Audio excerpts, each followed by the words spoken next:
All right. So today we are going to be talking about congruent polygons. Okay.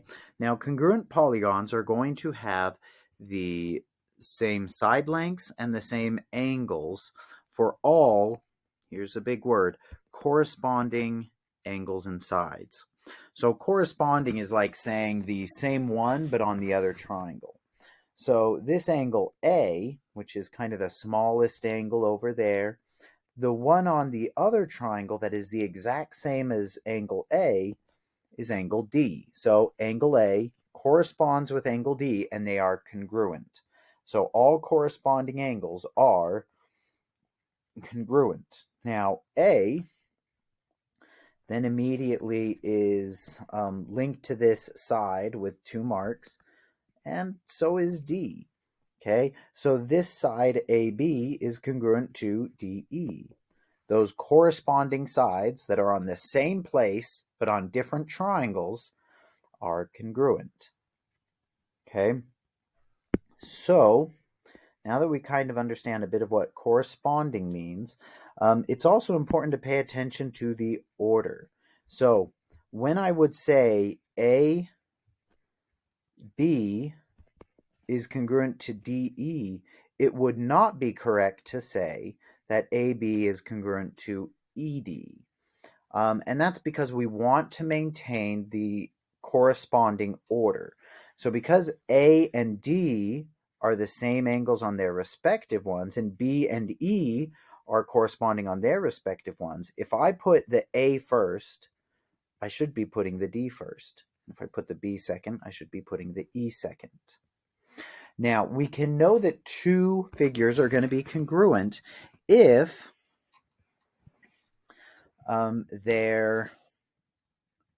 if we can map them one to another. So map, that is to identify certain transformations that move one directly on top of the other. Okay, so if we can identify something that does that, then we can prove that they are congruent. Now, that's what this one is all about doing. So they have this figure ABC, and they just want to show that it's congruent to the other. So they do a few things in order to do that. One, they move it over. Okay, well that's called translation, when we just take a figure and move it to the side. And it's a rigid motion translation, meaning the shape is still the same. All I did was move it over. Then, other than moving it over, they also did something else. They then said, all right, so after we've moved it, let's rotate it. Well, even after rotating that figure, it's still the same figure. I didn't change angles or lengths of any part of that. Still the same. And then after you do that, we reflect the other figure. And as we reflect it, it's going to match up perfectly with all the other side lengths and angles. Therefore, these two are congruent because the transformations we used to put one on the other are transformations that are rigid motions. They maintain the shape of the figure. Okay, so in this one, we want to identify all corresponding parts.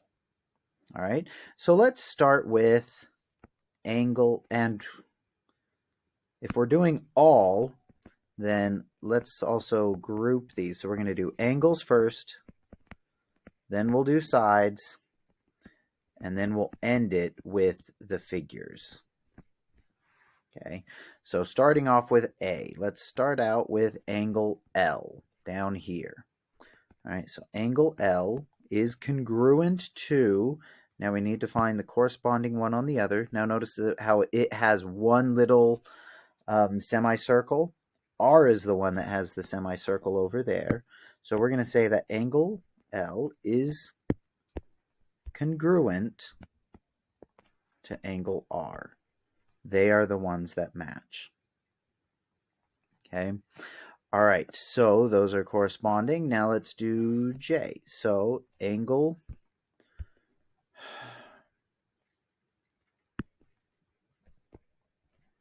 angle J is congruent to angle, now J had two little semicircles, T does, so to angle T. We'll finish this off with angle K, which has three semicircles. It's going to be congruent to angle S. So we've shown which ones are corresponding, stated their congruence for all angles. Now, as we approach the sides, we want to pay close attention to what happened with the angles as well. And I'll show you what I mean. So let's start off with the line LJ. So LJ should be congruent to, now notice LJ, side that has three lines. So it should be this one that has three lines. But is it TR or RT? Well, look back at the angles. L corresponded with R. Now I put L first, so I'm going to put R first as well. J corresponded with the T, and J is second, so T will be second. So that's how I picked that it needed to be RT rather than TR. All right, so we've shown LJ. Now let's go ahead and do JK.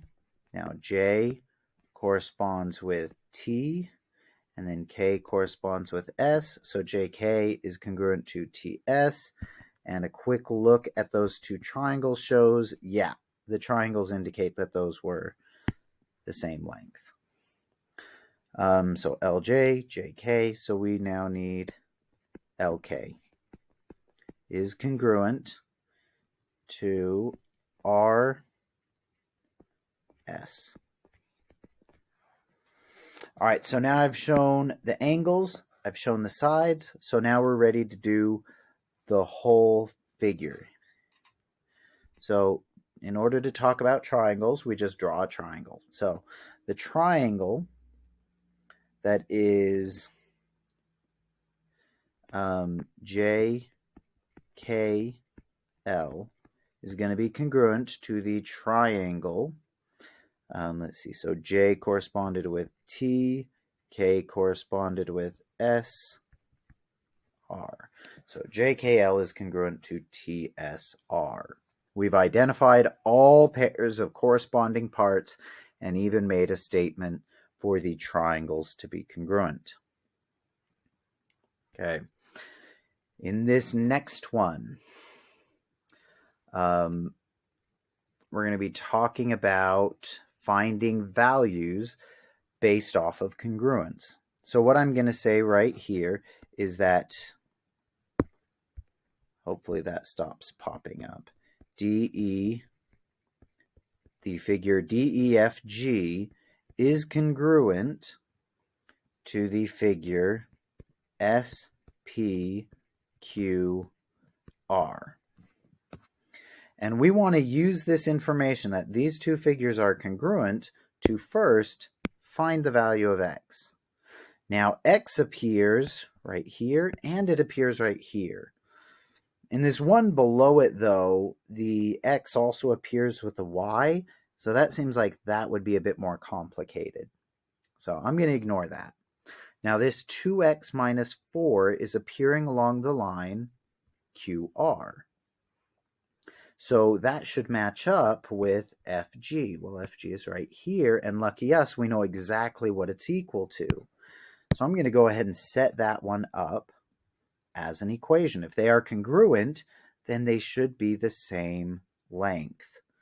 So FG should be equal to QR. FG was 12. And QR was 2x minus 4. All right, so we're going to solve for x, add 4, add 4. So then that side becomes 16 equals 2x. The inverse of multiplying by 2 is dividing by 2. And we get x is equal to 8. Great, so I found the answer for A, x is an 8. Now we can find the answer for B, and we can now focus in on the y value. Now this is inside of an angle, so that is just the angle Q, And it should match up with angle F, which is right there. So because they are corresponding in these congruent figures, we should be able to set them equal to each other. So that means angle F is equal to angle, and I should say we're talking about numbers now, so the measure of angle F and the measure of angle Q, because we're not calling them congruent, we're saying they're equal. So I'm dealing with numbers, I need to put that M in front. So the measure of angle F was 68 degrees. The measure of angle Q was 6y plus x. Now, we happen to figure out what x was in the previous problem, so we know that x is 8. So now, got an equation, once again, we can just solve for y. We see a plus 8, opposite is minus 8. And we get 60 is equal to 6y. So now, opposite of multiplying by 6 is dividing by 6. And 6y divided by 6 is just 1y. 60 divided by 6 is 10. Y is 10. So we successfully found both x and y by knowing the congruent portion, the corresponding portions of congruent figures. All right. Next, in example 3, it wants us to show that these figures are going to be congruent. Okay. Well, if we're going to show that these two shapes, the orange one and the blue one, if we're going to show that those two are congruent, we need to be able to show that all the angles are the same and all the sides are the same. Well, some of them were already done for us. So like A to D, we've already been shown that C to B, that those are already congruent.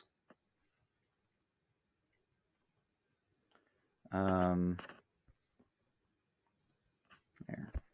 Maybe that'll turn it off. Here's hoping. Okay, so we already know that side. We also have this D to K, which is the same as B to J up there. So we already know that side. And we have A to J down here, which is the same as C to K down there. So we've already got that side. So we've already got 3 sides. So we just need to be able to show that the last side.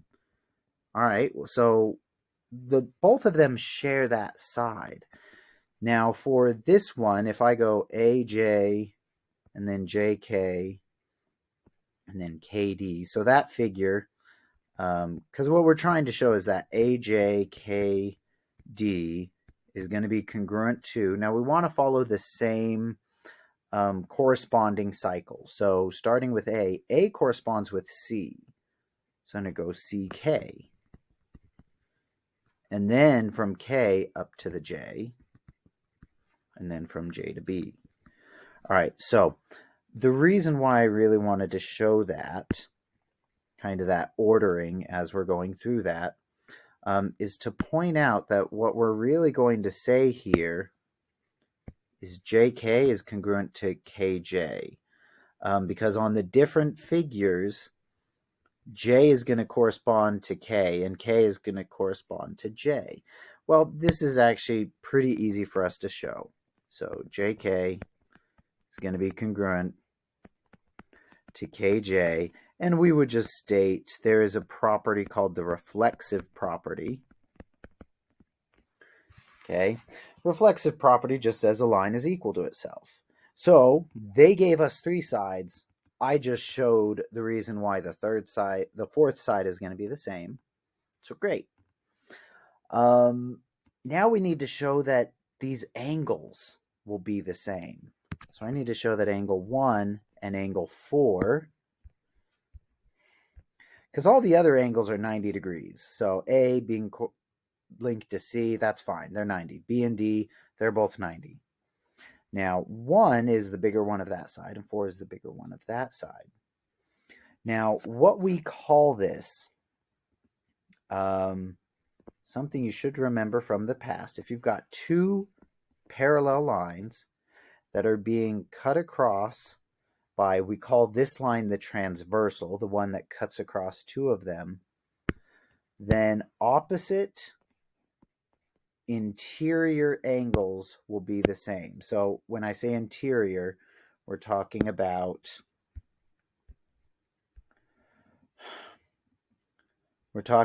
in between these two parallel lines.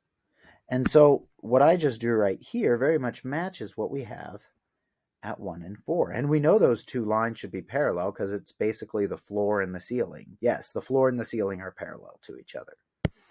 So I can show that angle 1 is going to be congruent to angle 4, and that angle 2 should be congruent to angle 3, and I justify it by citing the alternate interior angles theorem. Okay. All right. So yes, I think those two shapes are congruent. They're exactly the same. I was able to show that the one side they didn't say was exactly the same. I showed why it had to be the same because it's the same line for both. And the two angles that we didn't know, I demonstrated a theorem that shows that yes, they would have to be the same. Okay. Another theorem to be aware of is the third angles theorem. So third angles theorem is basically one that works off of the principle that when I add up all the angles in a triangle, that they should always equal 180. So let's give a for instance. Let's say B is 100 degrees. Well, if B is 100 degrees, that means E has to be 100 degrees. And let's say that A is 30. But if A is 30 and D is the same, then D has to be 30. So if I want to solve for what C is, and they add up to 180, then I would just do 180 minus 100 minus 30. So C would have to be 50. All right, now let's solve for angle F. Well, this is going to work the exact same way. This triangle also has to add up to 180. So 180 minus 100 minus 30, that's the exact same equation we did there. We're going to have to get 50 again. So what I'm trying to show by this is that if you already know that two angles are the same, then the method that we would use to find that third angle is inevitably going to make it so that the third angle would always be the same as well. So if you know two angles on a triangle are the same, you also know the third will also have to be the same. And that's what the third angles theorem is all about. All right, so we're going to use that. Now they want us to find the measure of BDC. So there's B to D, D to C.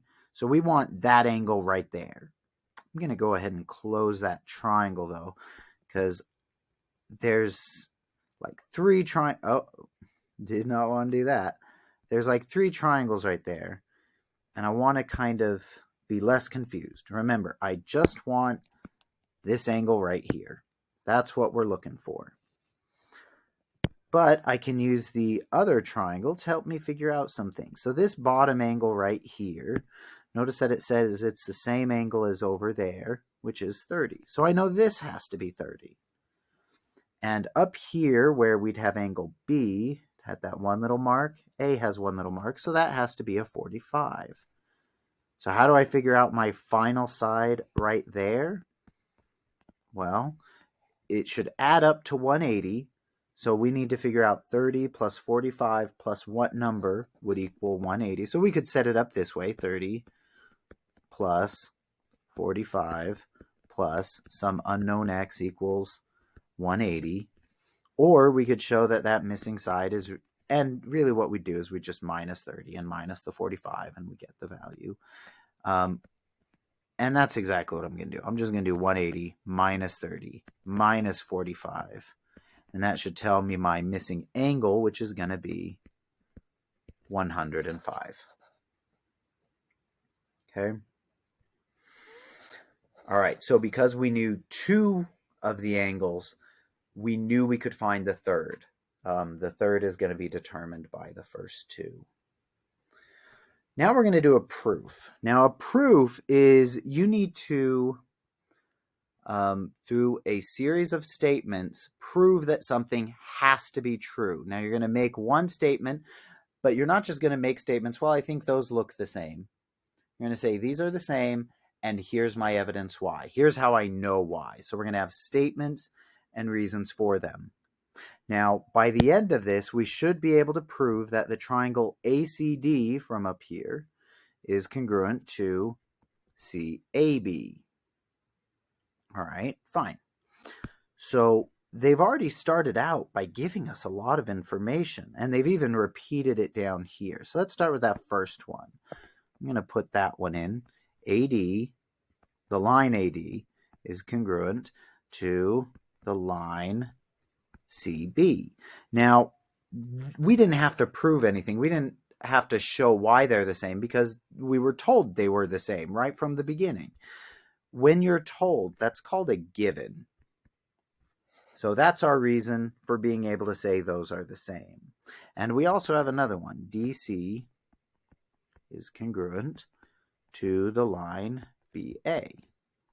That was another given. Now, rather than just writing it, I'm just going to put two quick quotation marks. Those are there to say whatever I put above, that repeats.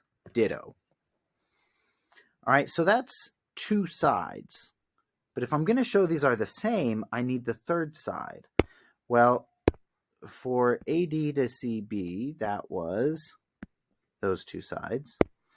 And then DC and BA, that's those two sides. So the missing side I haven't proven was the same is that middle side that they both share.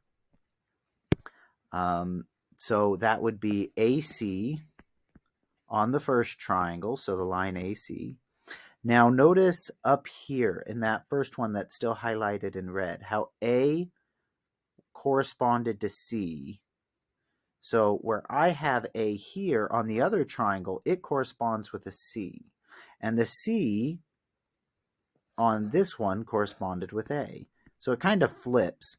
And what allows us to say that AC is congruent to CA is the reflexive property. Yes, it's equal to itself. Now, what I just did right here is I've been able to prove three sides are congruent. Now, if we're going to prove the whole triangle is congruent, we now need to also have three angles being congruent. Here's where we get back to some givens. We got the angle of ACD is congruent to the angle of CAB. That was another one on our list of givens. And that the angle CAD is congruent to angle ACB. And that was another given. So the angle that we weren't able to show, so we got these two angles here in the middle, but we don't have any statement about angle D and angle B being the same. But I can easily show that. So I'm even going to just write it right now. Angle D is congruent to angle B. Now here's how I know this to be true. I already know the other two angles. And we saw above the third angles theorem that if two angles are the same, the third will have to be the same. So I know this third has to be the same because of the third angles theorem. All right, so I've now proven all three angles. So I can now say that ACD is congruent to the triangle CAB by virtue of, well, okay, this is just going to be the definition of congruence.